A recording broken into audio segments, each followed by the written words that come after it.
Welcome to another intriguing episode of All Things Mysterious, the podcast where all the realms of true crime, supernatural, and the unexplained converge. I'm your host, Jordan. I'm Matt.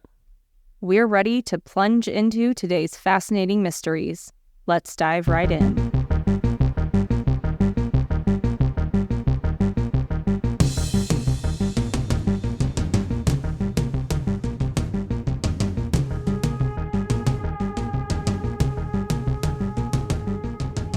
Here at All Things Mysterious, we've done several true crime episodes. Have we? Yes. Are you sure? Pretty sure. Okay. Just check. You've done a couple. I've done a few. Personally, you all know, I tend to gravitate towards missing persons. No, just follow me here. I usually feel that they're the most intriguing because I feel like there's so many questions to ask on a missing persons case, right? Yeah, that, and plus it pisses me off the most. So. It does, but this is not a missing persons case. Okay. I might be happy then.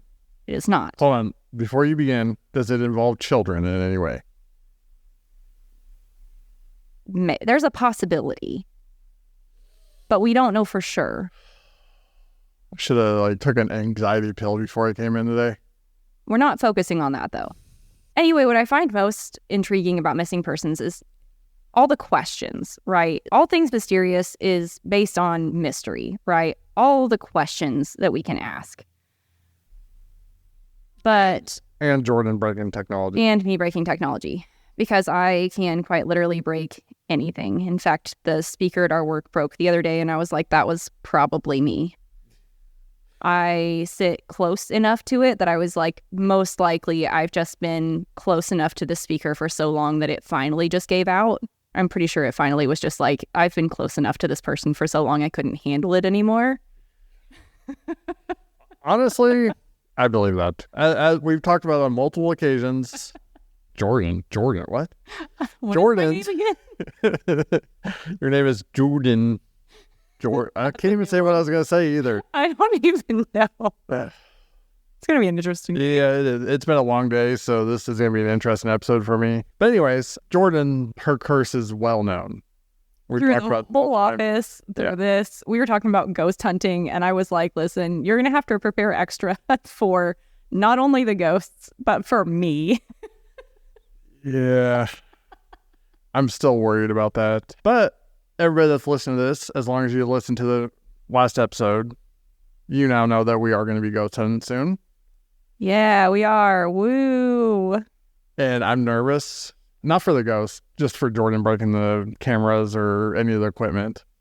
Yeah, both because of my electronic curse and because I will 100,000% run, scream, trip, fall, break it that way. All the ways. No. But we won't tell you guys when we're going to go or when we're going to release episodes. But what I can say is it'll be soon. And it's happening. And I'm totally terrified out of my wits. So make sure to stay tuned for that. Oh, it's coming. It's coming. I'm going to die. Yeah, there's a 10% chance. That is way higher of a chance than it needs to be. Honestly, the most dangerous part is the fact that we're going to be in a car for 4 hours.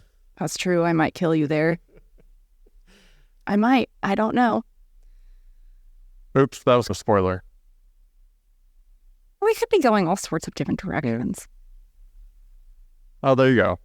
We're going 4 hours from somewhere from either Joplin or Neo Show. I mean, close enough, but all right. There was our grand announcement.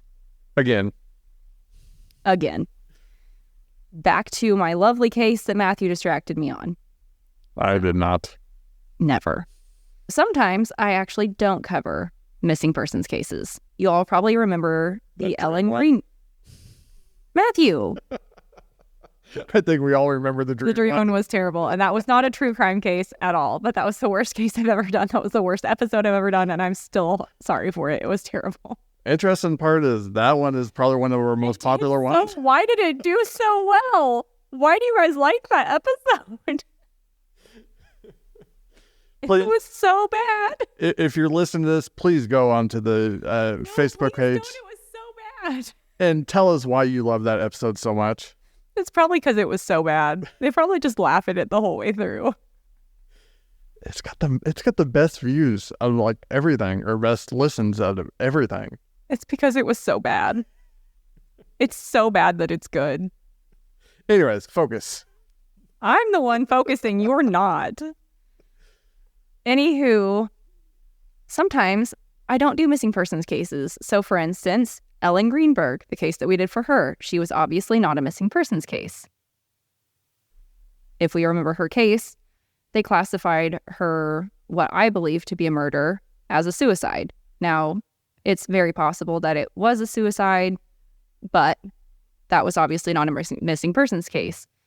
Or, in the Amityville case that you covered, it's entirely possible a demonic entity possessed that man and made him do it. So we do cover all sorts of different cases here. It's not always a missing persons case. And today, for once in my life, for the first time in all things mysterious history, I'm covering a serial killer. Technically, I've already covered 2 of them. Shush. And actually, there's only one because the second one wasn't actually a serial. Yeah, exactly. That's fair. Right. And technically, I said I. Yeah. I think at this part, we're a single unit in this episode. That's fair. But I wanted to cover this specific serial killer because he does not follow any of the normal serial killer rules, right? Most serial killers follow a pattern. They have specific victims in mind, whether it be male, female, race, age, some sort of pattern, an MO, one of those things. But this serial killer, named Israel Keyes, had none of that. And if he was not caught in his one slip-up, there is God knows how many people he would have ended up murdering. How many did he murder? We don't actually know because we still don't know. We still can't figure out all of his victims. We still don't. So, we're going to start backwards in his history. Usually we start in the beginning. But because he was so good at what he did, which is terrifying, by the way, because he is terrifying in the way that he did everything, right? Terrifying. We're going to start with his last victim, which is the one that actually got him caught. Because he was just so freaking cold and calculated and terrifyingly smart about how he did things.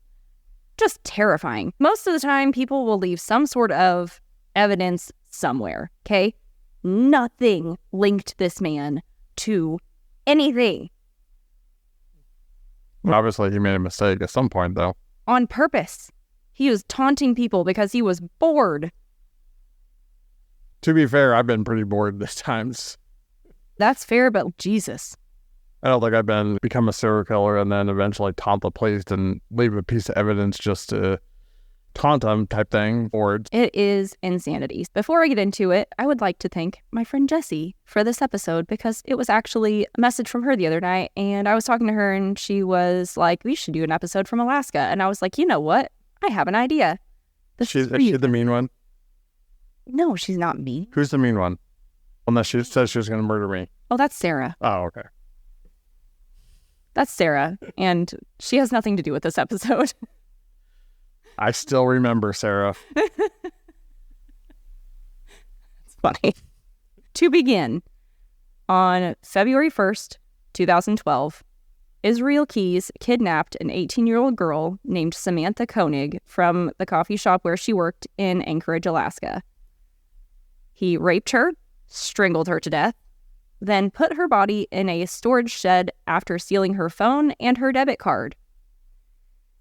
And then he planned a 2-week cruise in the Gulf of Mexico, as you do after the brutal rape and murder of somebody. Because I guess you got to let off some steam after letting off some steam. I don't know. Sometimes when you're working hard, you just need a vacation. I guess so. But Let me tell you, this guy is just, psychopath. I don't even know. He's so messed up. This is not the easiest to listen to because after he came back, so I don't know how exactly this worked because I could not imagine her body would be in good condition. It is Alaska. That's fair. It's probably really cold. After he came back, he sewed her eyes open with fishing line and took a picture with a recent issue of the newspaper and used it to get a ransom of $30,000 from her family. And it worked. And then he dismembered her body and dumped it in a nearby lake. His ultimate downfall was stealing her debit card and running. Now, he wasn't stupid on this. He eventually got caught. I believe he used it in Arizona and eventually got caught in Texas. He thought he hid his face enough. He knew they were watching him. He knew. He was doing it on purpose. He liked the chase. He thought it was fun. Here's where it gets interesting. Once he was caught, he told the FBI all sorts of things. And the FBI was like, hold up. Excuse me? Because he confessed to killing at least 11 people and raping more starting around 1997. And the FBI was sitting there, what? So did they confirm that he did it, or? That's the thing. The way that he chose his victims and how he chose everybody and the way that he killed them made it almost impossible, if not actually impossible, to pin it back to him. So they couldn't. But obviously they found the bodies, right? No. They sure did not. So for all we know is he only killed one person. Because that's only body. Only one person right now is all he is officially tied to. However, he confessed to, I believe, 11. But he didn't know their names. And the way that he described the murders and everything else, which I'll get into here in a minute, is absolute insanity. And the FBI ended up doing an actual research study into this man because of how cold and calculated, and the way he planned these out is just insanity on a next level. Yeah, I'm gonna be the skeptic in this one. Mm-hmm. Go right ahead. That's what you do. Here's my thing. Did they find the body of the girl that he... Yes. Okay. Essentially, they have one body. Yes. That he confessed to, and they can tie it to him. But then he confessed to 11 more? Yes. But they can't find bodies. They can't find anything like that. Nope. And there's this thing that, especially if you've been around true crime a lot, serial killers will confess to crimes they didn't do. It's like almost a notoriety thing for him, because pretty much every famous murderer, there's a serial killer who's confessed to doing it. But here's the thing. We know that he killed one person, for sure. He's confessed to 11, but for all we know, these people could be in his head. See, here's where I don't think he's lying. Because the way that he strangled and raped her, the way that the FBI spoke about it, it takes, how do I put this? You have to get good at that, the way that he did it. Yeah. And apparently it was a practiced way of doing. So it appears as though he had done it before. Now, granted, I'm not a professional. I don't look into that kind of thing. I don't know that for sure. I am going on what the FBI believes. I'm going to trust them on that and think and just believe that they probably know what they're doing. And now there's more I'm going to let you in on here shortly so that you will know more by what I'm saying. It'll make more sense here in a minute as to why. But I believe he really, truly did it. I'm not convinced. Yet. We'll see. I mean,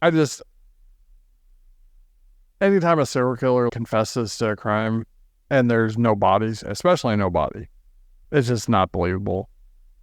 Serial killers, obviously he's psychotic. 100,000% psychotic.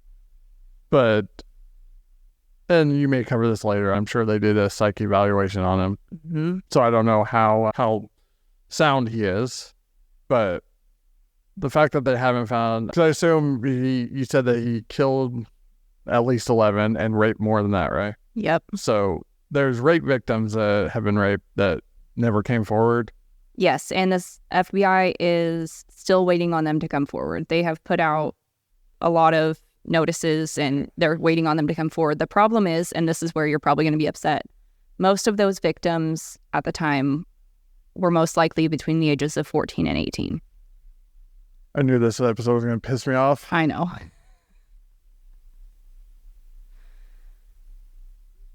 Okay. We know for sure that the very first victim that he confessed to raping was between the ages of 14 and 18, and that was his very first victim, period, and that was around 1997, possibly 1998. Yeah, that's the other thing that I don't get, because serial killers, they keep some kind of trophies. See, that's the thing. He didn't, and he didn't on purpose, because he did not want any evidence, period, tying back to him. Yeah, but see, and that's... I spent a lot of time looking at serial killers, and that's one thing, is that it's not really a thing that they can turn on and off. It's almost like a compulsion. It gives them the ability to relive the moments that they murdered. It's a object that helps them get through until the next murder. And that's the crazy part, because when they spoke to Israel and when they did all these investigations, he did not consider himself a serial killer. He obsessively watched serial killers like Ted Bundy, and he did not consider himself a serial killer at all, because he did not keep anything from his victims, and he just killed for the fun of it, which is terrifying. That's the absolute worst kind of terror. Just for fun. Yeah, it just is, something's not making sense here. Can't put my finger on it. But go ahead. We'll see if any of your other evidence ties it together for me. That's fair. One thing about him, he basically was in construction for a living, so that allowed him to travel. And here's the thing about Israel. He did not have a set victim in mind. He did have a criteria that he had set for him. No children, no dog, and the house had to have an attached garage. That was what he had. And he was in, I believe, the Army. When he was in the Army, he admitted to rape, but he said that in the Army, when he was with the Army, he absolutely did not commit any murders, because he was afraid that at that point, when he was with the Army, there were too many things tying him to places and he would get caught. He's obnoxiously smart. It's freaky. But there's more. This is the part that is terrifying to me. This little bit that I'm about to fill you in on, this is the part. After he was out of the Army, he would go through the country at random and plant kill kits. Okay? By memory. Home Depot buckets with guns, ammunition, rope, tape, and Drano.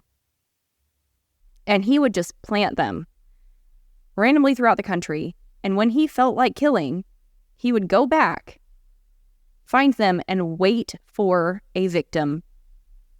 Just any victim.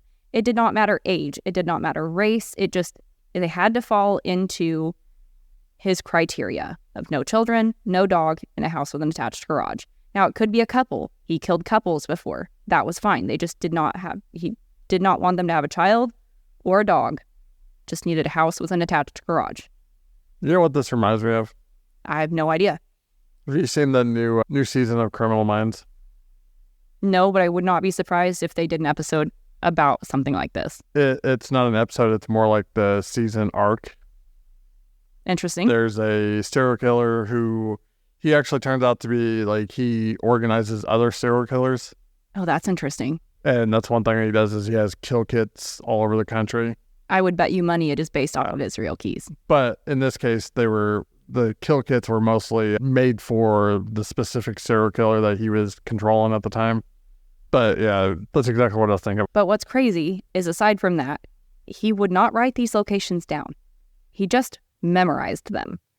And while he was out on what I'm going to call a cross-country murder spree, he would take the battery out of his phone. He would pay cash for everything. And if he was out of cash, if you thought this guy was bad enough, he would just rob banks. He'd just go and rob a bank. We gotta have some evidence of that then. Oh yeah, they do. Or... They do. Yeah, at least 4 or 5 banks. Okay, so we can confirm that he murdered one person and he's robbed banks. Yep. I'm still calling BS on the 11 others because... That's fine. Go for it. Like I said, it's just... I'm not saying it's impossible. There's got to be something. That's basically the serial killer calling card. Yep. But he refused to call himself a serial killer because he was not like other serial killers at all. Yeah. That's actually not surprising because actually most serial killers don't call themselves serial killers. It's fair. But he really does not fit the pattern. He truly doesn't. A way, obviously, he fits the bill of a serial killer, but he doesn't have a pattern to his victims at all. The only real pattern to his victims is the fact that most of the time he admitted to raping the women before killing them and then strangling to death, but not always strangling them, just usually. Yeah. And that's not really unheard of. There's been a few serial killers that don't have a specific victim. Exactly. But it can be young, they can be old, they could be fat, they could be skinny, they could be white, Black, Asian. It could be any race, anything. It does not matter to him at all. It's just a victim of straight up opportunity. When you said that, the first thing I thought of is a TikTok video with Ryan Reynolds. Oh, God. Why? But I can be purple or whatever. That's exactly what I saw in my head. Of course, that's what your brain would go to. What is it? I can be purple, I can be blue, I can be anything. Yeah, something like that. Oh, God, you would. But he actually admitted to planning on dying by suicide by cop shootout during a bank robbery. Apparently he didn't do a good job at that. No, he sure did not. He did not. And that's, to me, that doesn't seem... And that's the other thing is, if he didn't want to get caught, or if he didn't want to... Because most serial killers, they'll take death over being in prison. Oh, you just wait. No, there's more. Yep. Okay. I'll wait till judge this until the end. Obviously, we don't know who most of his victims are. I told you already, his first victim was between 14 and 18 years old, and somehow she convinced him to let her go after the rape. I don't know how exactly, but we do know a confirmed kill of a couple named Bill and Lorraine Currier in Vermont. Their bodies were never found, but somehow the FBI is convinced and 100% sure that they are a confirmed kill of his from a kill kit. He has admitted to killing 4 people in Washington state. Don't know who they are. Don't know any identifications, but we will never know because after his arrest, he wrote a 4-page letter and was found dead in his cell from suicide.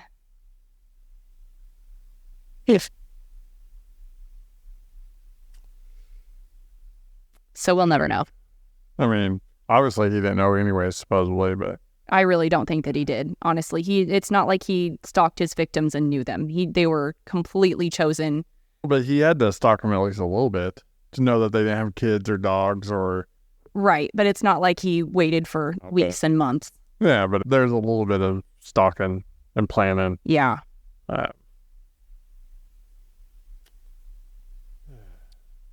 So I don't know. Perplexing one. It doesn't sit with me. And I got to go back to the whole trophy thing. Because I'm trying to think, and I don't know about every serial killer ever.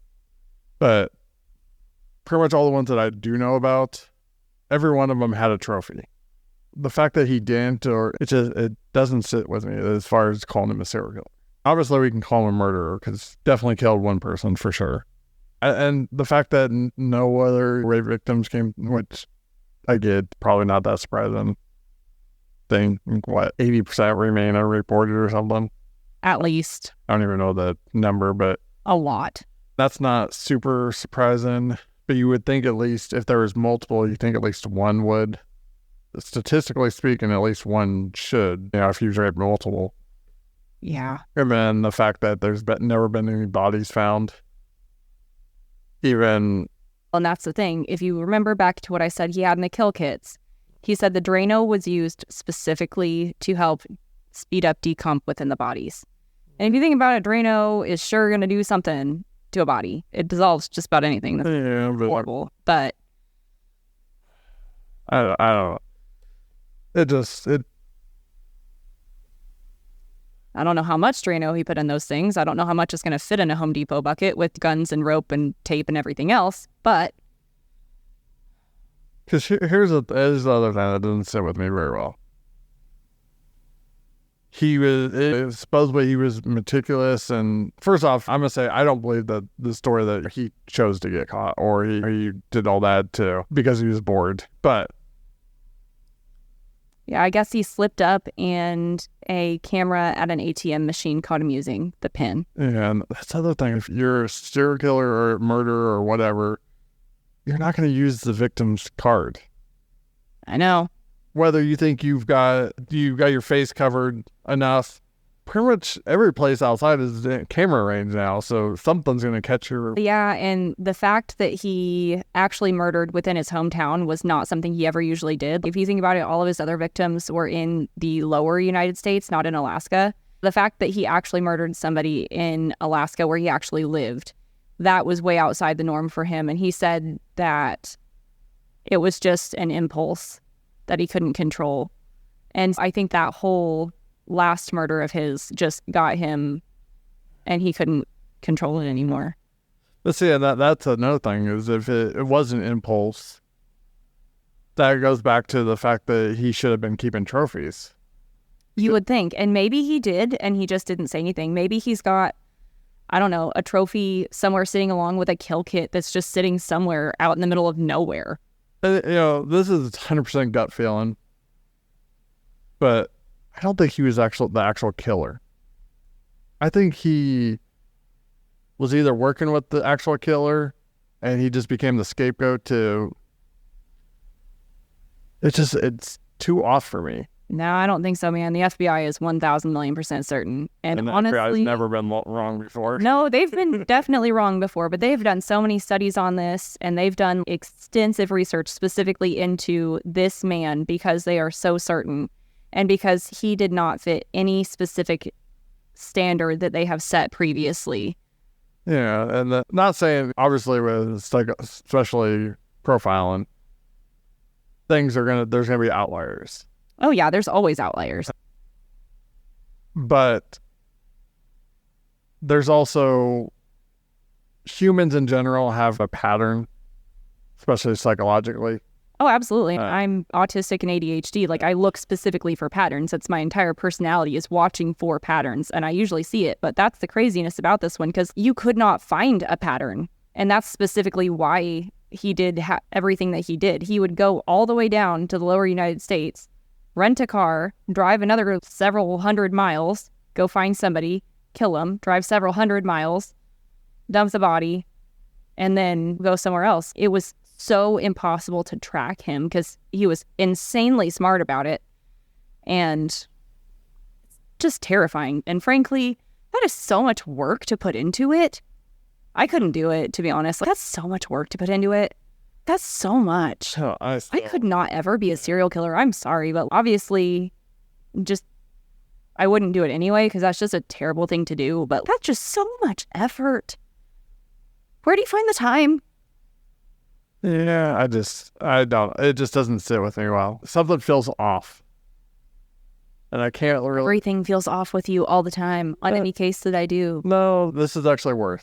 This is worse? Yeah. Why is it worse? I don't know. I can't... That's what... Because usually, most of the time, I'm just messing with you. Oh, thanks. Appreciate that, buddy. But this time, I can't put my finger on it. something is not right. Something's off. And the only thing that makes sense to me is that he wasn't the actual killer. But then why would he admit to being the killer? But then at the same time, why would he just kill himself? And at the same time, his family said that when he was little, he would definitely, this is horrible to listen to, so I'm sorry, this one hurts more than the actual killing of people. And if you're like me, he would torture animals as a kid. Yeah. That tracks. That's common with... It is. And it tracks. But it also doesn't necessarily mean that they can graduate to killing humans. Yeah. A lot of the time it does, though. Yeah, I'm not saying that. It just, I don't know. And like I said, this is 100% gut feeling and 100% theory. I think he was just a patsy. I think he was working with the actual maybe being taught by him. But then maybe greed or just stupidity caught up with them. And because just think about this, the killing part, that seems like a sophisticated killer, someone who's done it before. But then the taking the debit card and getting caught that way. I know, it does seem super out of character. And that's really weird because he didn't do that with any of the other victims. Yeah. I mean, it's just really bizarre to me. To me, honestly, it says that there's two killers, or at least two people involved. I feel like he just felt like he was going to get caught and was just doing something and running. I don't even know. It's really bizarre to me, but I don't know what to say about the very end of it. Yeah, it really just seems like there's two separate people there because they're two separate. One's sophisticated and very smart, and then one is, not. I agree with you. He had all of these things super planned out. I don't know if I think it's because he didn't plan the last one out. I think the last one was because it was impulsive. And he even said when he was going up to the coffee shop, he said if she doesn't have her own car, he wasn't going to kill her because he didn't want to transport her in her car or something like that, the other way around. And she had her own car, so he ended up doing it, and then everything just went badly from there, and he said he couldn't help himself, and I think maybe it had been too long since his last victim, and he couldn't hold back anymore. What's weird is, like, he had his own family at home. He had a girlfriend, he had a child, and he had this completely separate life. And I'll call it a Jekyll and Hyde personality, where he hid that entire side of himself from them, which is common. So, here's my theory. So, two people were involved in the murder. They kill a girl, then they leave. The actual main killer moves on, goes to...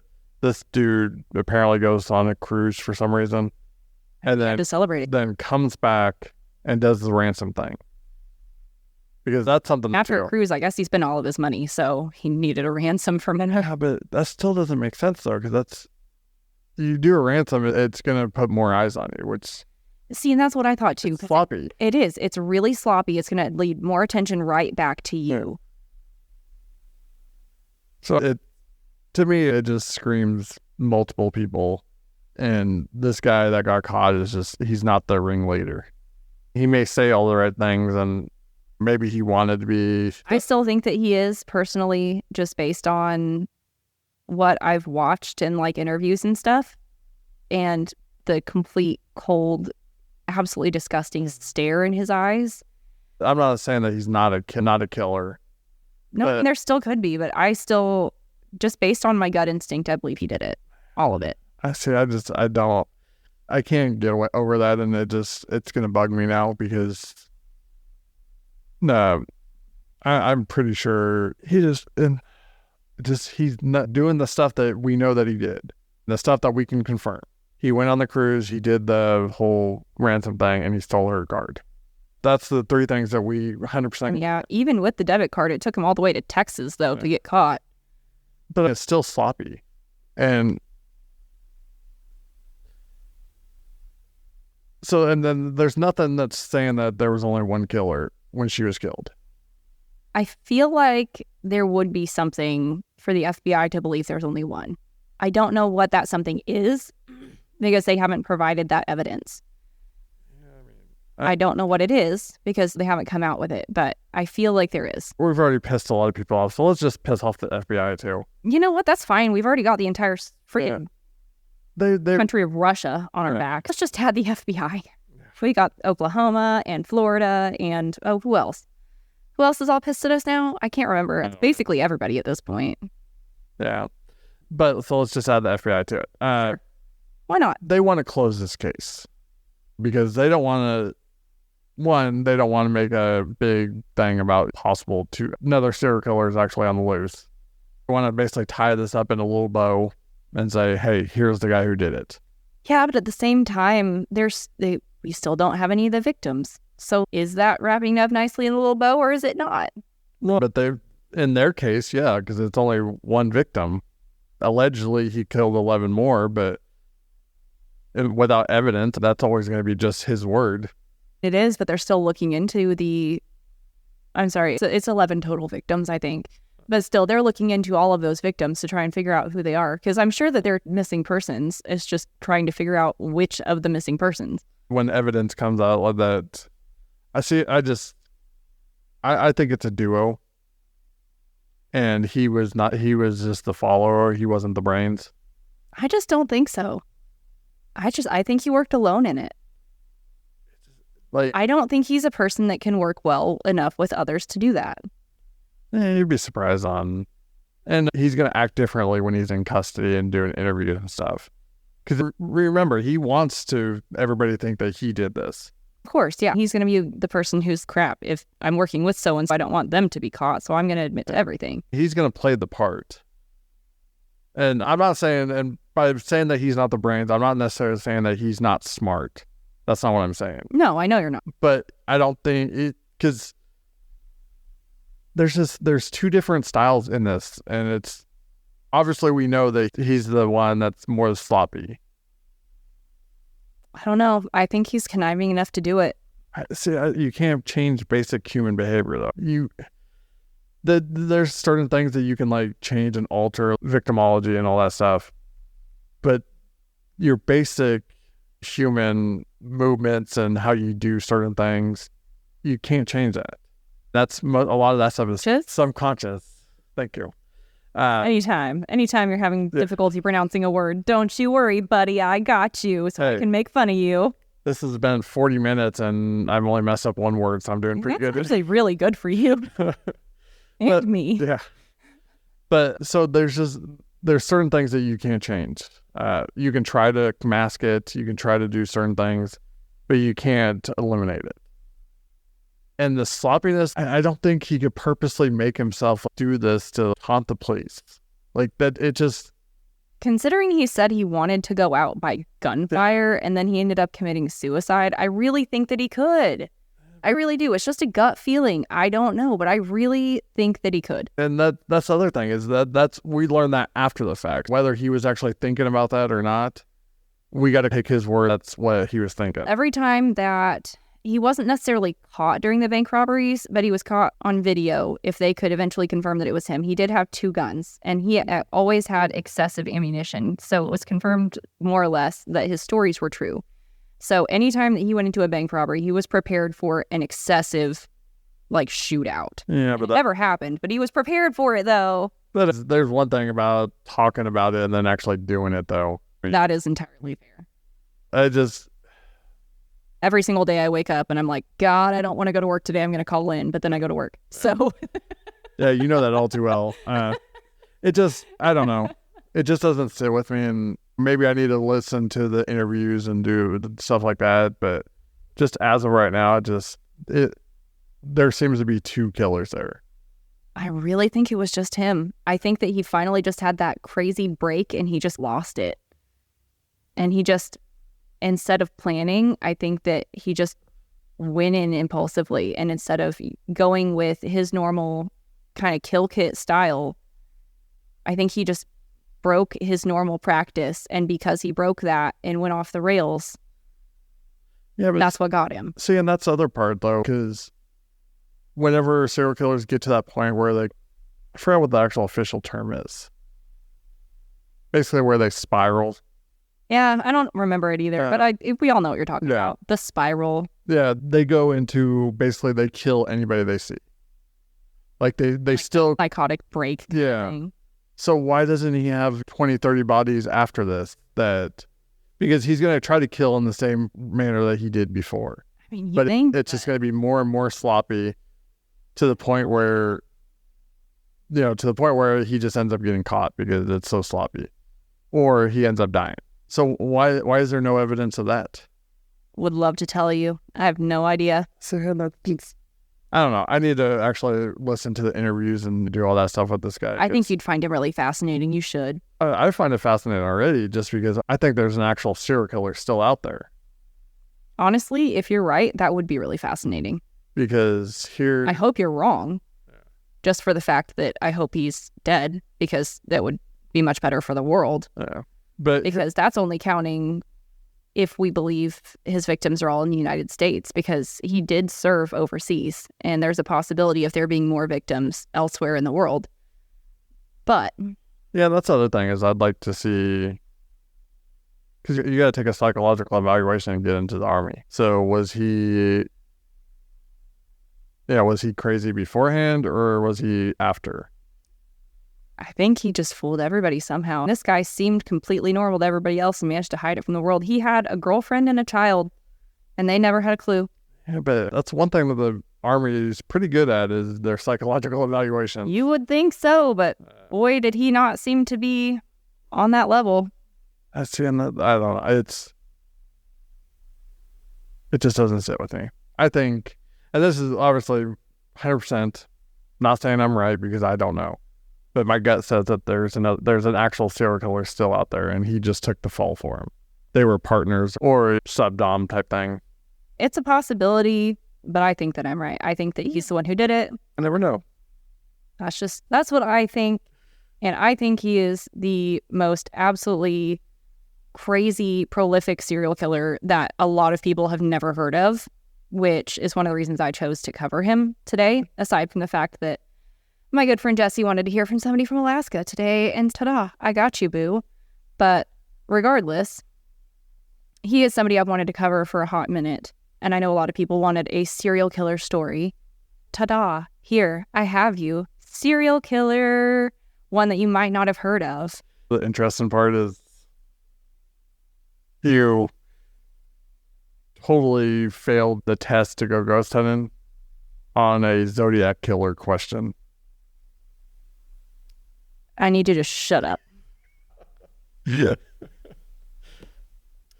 I know. Oh, by the way, that's one thing I'm going to eventually do is just a full Zodiac episode. I think he's the most fascinating killer. Or the Jack the Ripper. Jack the Ripper is absolutely fascinating. Oh. I like serial killers. And that's one thing, that's why this guy doesn't fit into the serial killer category for me. And I can't really place my finger on it, except for the reasons I've stated already, but it just doesn't something seems off. And that's exactly one of the reasons I covered him today, because he doesn't fit the normal bill. He doesn't. And that's why it's crazy to me, because all things mysterious. It's a mystery. Yeah, it's a mystery I'm going to solve. Do it. I am, because I've got him thinking. I can see the gears turning in his head. Oh, yeah. It doesn't sit with me. He's going to go home and he's just going to go on YouTube and be like, I'm going down a rabbit hole. Israel Keys interviews. Because, like I said, that's just... By the way, Keys is spelled Keyes. You'll see it when you type up the episode, but for just later tonight before you get there. You're welcome. Yeah, we're gonna go down a rabbit hole after this. We get done recording because next week I'm gonna bring evidence forward about how he's not the killer. All right. Stay tuned for next week's episode when Matt decides to prove me right. Prove you wrong. We'll have a follow-up episode next week. Or I'm just going to spend the next 5 hours and not learn anything. Or 5 hours, 50 hours, I don't know. Whichever. I get obsessive about this stuff, so we'll see. We will. I may forget to go into work Monday. I don't know. If I'm not there Monday, that's why. Matt's gone down a rabbit hole. He's so deep. We can't find him. Matthew, come back. Only when I prove that he's not the killer. Come back to work. Are you okay? Are you all right? No. I proved it. He's not the killer. Do you want to let the FBI know, buddy? That'd actually suck, because then I have a serial killer ready to me. Yeah, it would not be a good time. I'd much rather have the FBI angry at us than a serial killer. I don't know. Let's see. Jesus, that's not a good time. All right, everybody, stay tuned. I guess you will have to join us for the next episode. If we're back next week, we'll see. Thank you for joining us on this journey through all things mysterious. Your engagement is what makes this so rewarding. If you've enjoyed uncovering these mysteries with us, please show your support by liking, subscribing, and following us on your favorite listening platform. For more intriguing content and ways to stay connected, don't forget to check us out on our links in the description below. Your involvement is the key to unlocking more thrilling mysteries. As always, we keep you guessing.